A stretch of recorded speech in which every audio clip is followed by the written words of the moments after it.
কলাক্ষেত্ৰত মিয়া মিউজিয়াম। মিউজিয়ামটোৰ নাম মিয়া মিউজিয়াম দিয়া হওক। কিয় উত্থাপন হ'ল মিয়া মিউজিয়ামৰ প্ৰসংগ? কিমান যুক্তিপূৰ্ণ মিয়া মিউজিয়াম?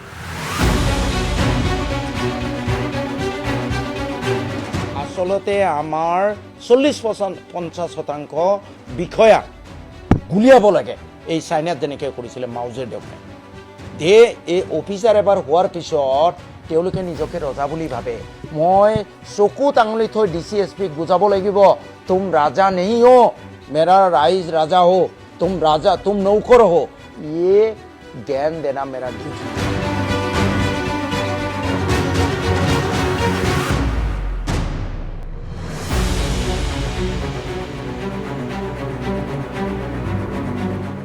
এশ শতাংশ ভোটদান নিশ্চিত কৰক।